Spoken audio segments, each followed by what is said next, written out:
Happy Sunday, everybody. Happy Sunday.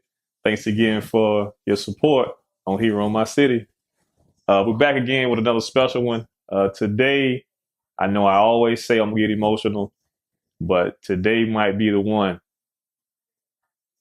Not only am I sitting with a professional dancer, a professional in her own career, cheer coach, step coach, founder, and CEO of Royal Queens with Dreams. She's a daughter. She's a big sister to how many? Eight. Eight. She's a friend to even more. But more importantly, she's my niece. Hi, my name is Taylor. As my uncle said, I am a woman of many things. And I just want to thank you for allowing me to be on your platform today. See, I'm already emotional. I'm already there. So, with that introduction, this is my niece, the one and only Taylor Randolph. So, Taylor, please tell the people who Taylor Randolph is. Taylor Randolph is a God-fearing, ambitious, sassy woman that just wants to make a difference in this world. Man, this is gonna be tough. It's gonna be tough hearing sassy. Okay, I'm gonna try to get past that one. So, for people who don't know Taylor Randolph or the family structure behind Taylor Randolph, it wasn't what you would consider to be a traditional upbringing. Kind of going between families, spending a lot of time with me as an uncle. So at what point in that upbringing, did Taylor find Taylor, this ambitious, God-fearing, sassy young lady? Between just watching everyone grow up and grow up with them, I feel like I found myself when I got out of high school, when I started college, having to actually experience what you guys are experiencing and trying to get it together. So that's where I found myself. That's almost crazy knowing that, I was going through my transition of high school to college to adult, not realizing that I had somebody watching me the whole time. Yeah. So hopefully I did good, kid. Yeah. I hope I did good, So also for those who do know you, Taylor Randolph, Squirrel. All right, I'll make sure to edit that part out. I want everybody to know I call you Squirrel. But for those who do know you, dance is a huge part of who you are. I like to believe that was my biggest influence on you. You seeing me, kind of do my thing a little bit. What was it that connected you to the dance world? Well, I don't know about what you just said, but when I was in middle school, before I was this sassy, ambitious woman, I was very shy. I didn't know how to express myself.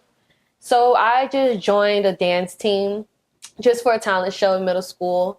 And actually, when I performed and I knew that everyone saw me and the attention I was getting, I was like, oh, I could do this.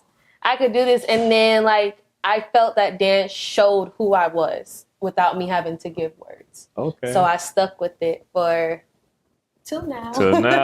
Till now. I'm still trying to find my way into where I fit in the dance world. But I know that's the way I express myself.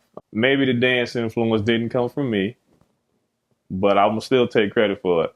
So how would you say that your passion for dance has, in the long run, impacted you as a person? Confidence.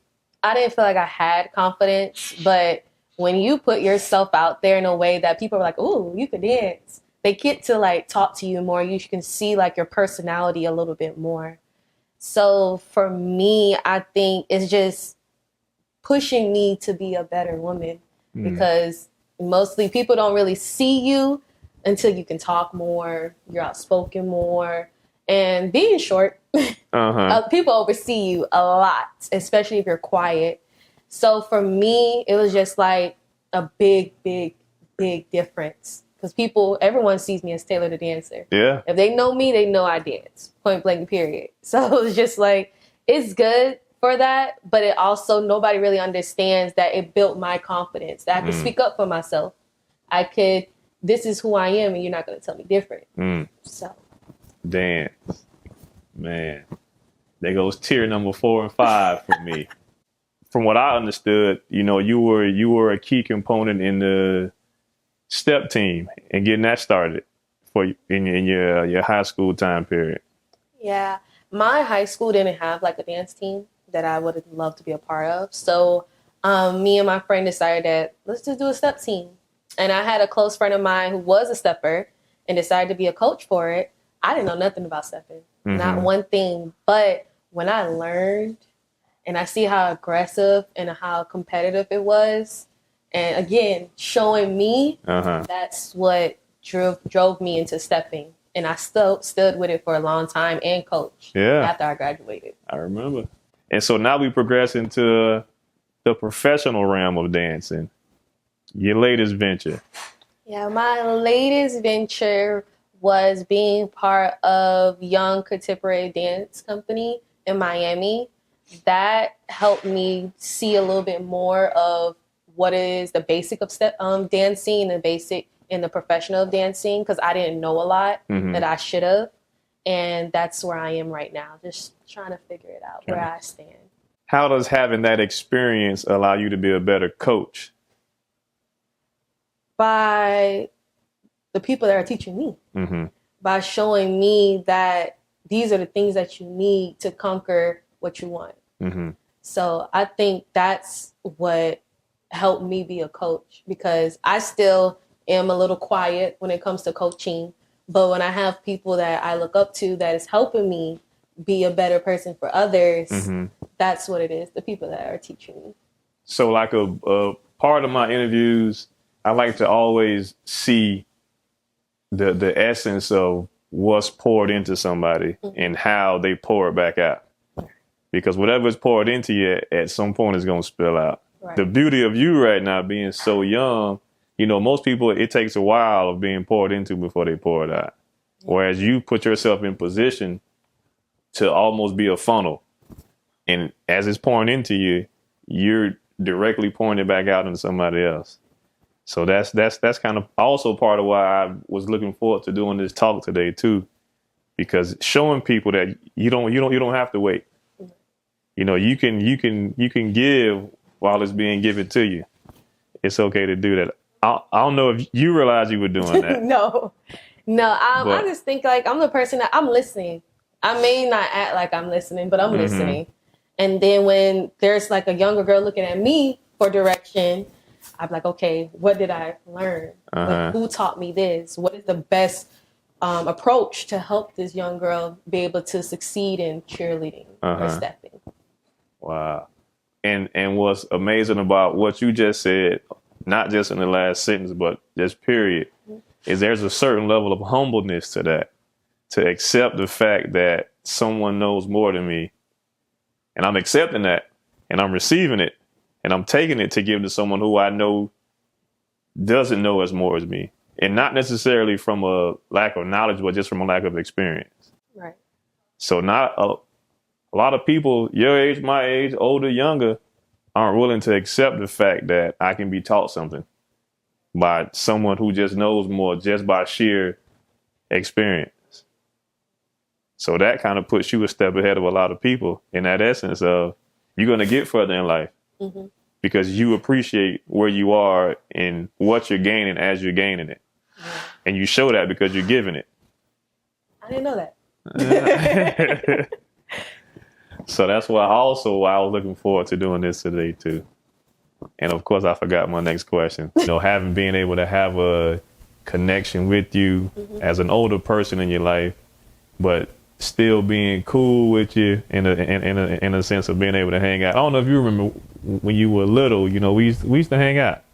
I remember. We spent a lot of time together. We did our thing a little bit. And it's some lessons that you taught me in life that you may not know that you taught me in life. One was responsibility. But this interview is about you, so let me get back focused on you. So now we go through the phases of dance for Taylor, and we realize that is a true passion for you, right? When did you realize that it would be a true passion that would carry you through life? I didn't realize. I feel like at this age, well, I'm 23, if y'all don't know, and sometimes you put a lot of pressure on yourself when you're like unsure. When like I put a lot of pressure on myself because I feel like I should be at a certain point, but then sometimes it's like you are at the point where you should be, and I think sometimes I try to run away from my passion every time life gets in the way, and it always seems to follow me back.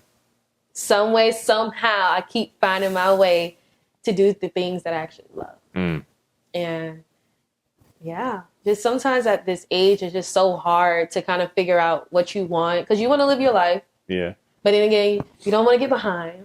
Then again, you go all through all this life stuff, paying bills. Now you're paying bills, got to work. So it's just like sometimes you just kind of forget what you want to do when life gets in the way. So now that just kind of took me back to a point of you speaking about earlier about just listening, because you just listen. And that's what takes you back every time is you aren't afraid to listen to what's being given to you. You know, we were raised to believe that all those things are God's voice speaking to us. And so it seems as though you take that with you. So that's what drives you back to it is you just listening. Yep. And it always works out for you. Yep. And I always find something to do that has something to do with what I love. This is an emotional interview right now. I'm so proud. The problem with this interview is I'm so proud of Taylor, my little squirrel right now. And I'm seeing this young lady who I've had the privilege of watching grow up, mature into this, what I'm sitting next to the point where I couldn't wait to do this interview. Like I've been excited about it. And I'm happy that we're here sitting down doing this so people can see why I'm so proud, you know. And once again, I ain't gonna cry. I'm not gonna do it.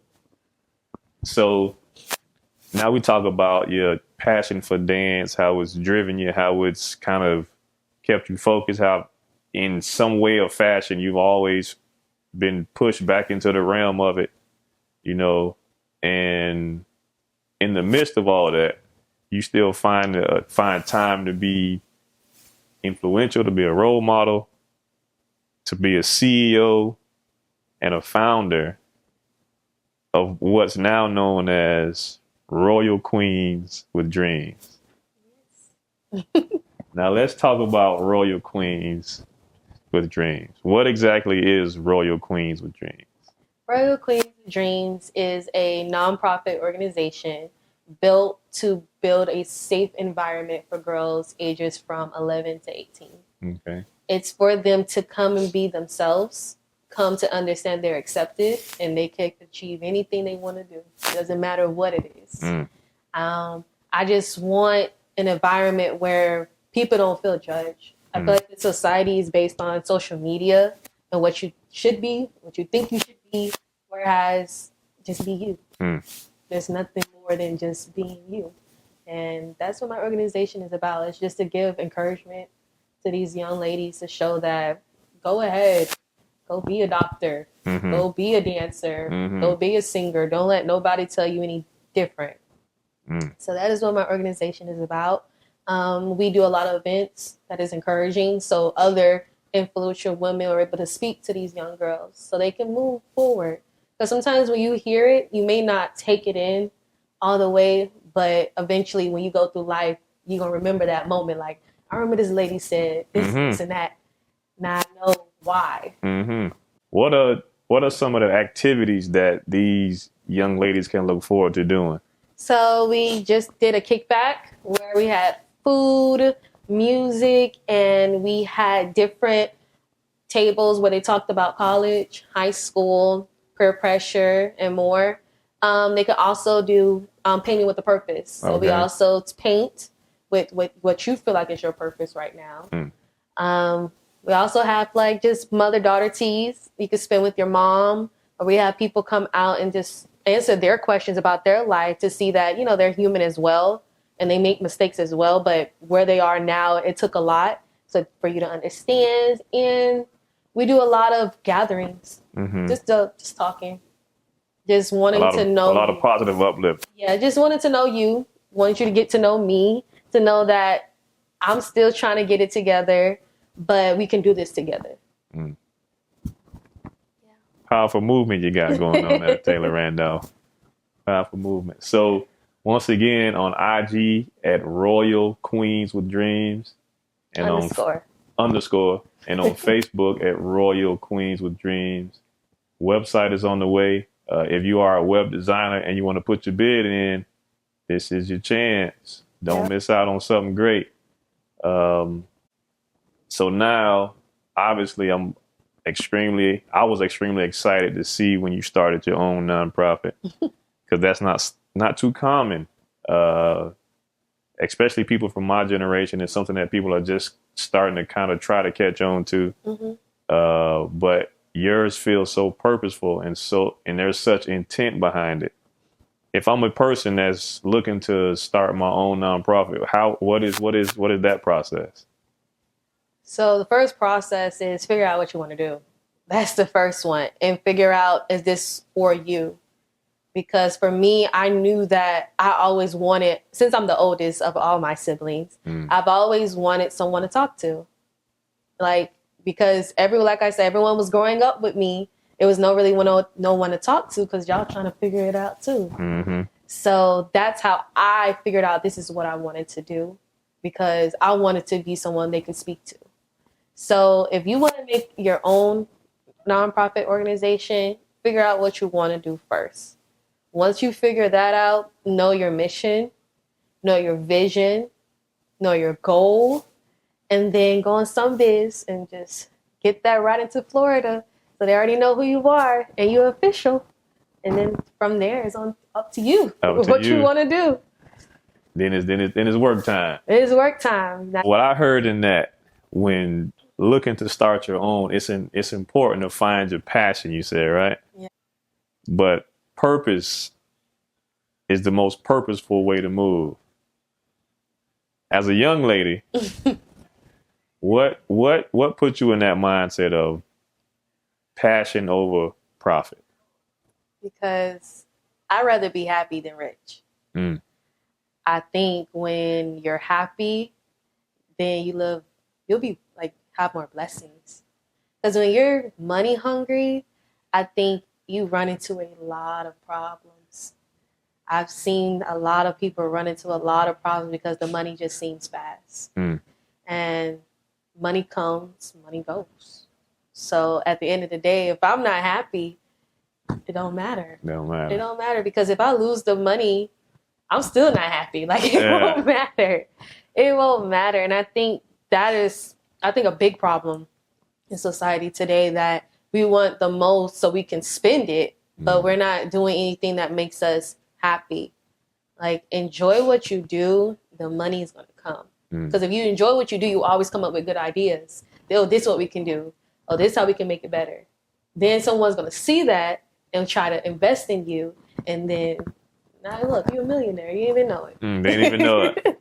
You didn't even know it. So it's just like, it's important. I think it's just really important to be happy. I'd rather live an average life than be unhappy. That just spoke a lot to me. Like, I'm just listening to all this stuff today, and I'm just soaking it all up. I feel like you pouring into me. I'm supposed to be the older person here that's shedding knowledge, but I feel like I've gained a lot more than I've given today. I'm kind of happy for that, though. I'm happy, because even people my age still chasing profit over purpose, and that profit only going to take you so far because the purpose is always calling you. Right. It's always going to be there. So that's where the happiness, I think, comes from. Mm-hmm. When you know it's purposeful work, no matter what it is, it's going to bring you some kind of self-fulfillment. Now we looking into the future. Future projections. Where does Taylor Randolph see herself maybe 10 years, 20 years, 30 years? Where are we going? Oh no. Well, my main goal, I want to build a recreation center. Okay. And not just for girls, just for anyone that wants to feel safe. I think between all the shootings, between all just the shootings in general too, like all the negative things in the world, I don't think there's no safe place. School's not safe anymore. Malls are not safe anymore. So it's just like, I want to create a safe environment. So people can just come. If you need to just a moment. And just be safe. Yes, if you need a moment or anything, that's what I really want to do. And I also have a family. And but that's my main thing. Okay. I want to build a recreation center. And I want it to be big. Be big? Big. So no matter, it could be anything. You need to have practice in there, just come on in. If you need a moment, there's a silent room. I don't know. Yeah. Just anything. That's where I see it. So for the most part. And you know what? I love the dream. I love the fact that you're a dreamer, but not just a dreamer, you're also a hard worker. So whatever the dream is, whether it's Royal Queens with dreams, you know, you put the work in with it. Yeah. So I'm looking forward to cutting the ribbon on the rec center in the future. I'm looking forward to being there. Yes, you will. And seeing. I'm gonna be there. Yeah. I get an invite. You get an invite. Yeah. Whatever God has planned for me, I'm for it. I'm for it. I don't know where my journey is going. I don't know what doors are going to be open for me, but I'm all for it. You ready for it? I'm just accepting it all, whatever it is, negative or positive. Gotta go through it to get to where I want to be. I'm thankful for this interview. I'm thankful for you, Taylor Randolph. Aww. I'm proud of you. I'm definitely looking forward to the future, your future endeavors. I feel like it's an honor just to witness what you've done so far. So I'm definitely looking forward to what you're about to do. Thank you. Thank you for having me. I enjoyed myself. You did? Yeah. Just so we all know, it's heroes in all of our cities. Let's make sure that they know that we know. So once again, Taylor Randolph, I love you, kid. Love you too. A little squirrel done grown up. And that's all we got. Bye.